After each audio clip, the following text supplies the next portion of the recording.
عقل مندوں کے لیے ایک زبردست مثال. ہم تربوز خریدتے ہیں، واٹر میلن.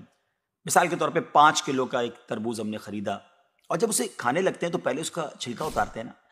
5 کلو میں سے کم از کم 1 کلو کا تو چھلکا نکل جاتا ہوگا، یعنی آلموسٹ 20%، 20% تو کم ہو جاتا ہے.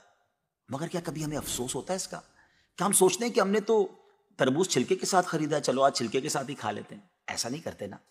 اسی طرح مالٹے کا بھی حال ہے کہ ہم خوشی خوشی سے اس کا چھلکا اتار دیتے ہیں، حالانکہ ہم نے چھلکے سمیت خریدا ہوتا ہے، مگر اس چھلکے کو پھینکتے ہوئے ہمیں کوئی تکلیف نہیں ہوتی. یہی حال مختلف پھل اور سبزیوں کا ہے.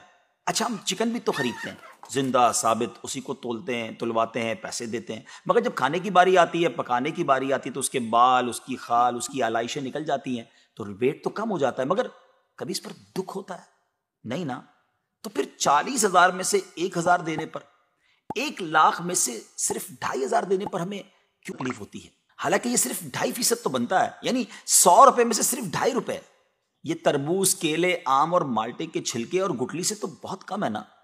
اسی تو زکوٰۃ فرمایا گیا. ہاں، ایک اور بات، سال میں ایک ہی بار دینا ہوتا ہے. مالٹے کا، تربوز کا تو ہر بار چھلکا اتارنا ہوتا ہے نا. یہ 100 روپے میں سے 2.5 روپے یا 1,00,000 میں سے 2,500 روپے سال میں ایک ہی بار دینا ہوتا ہے، اور اسی کو زکوٰۃ کہا گیا. کیا برکت والا کام ہے یہ. مال بھی پاک، ایمان بھی، دل اور جسم بھی پاک، اور معاشرہ بھی خوشحال.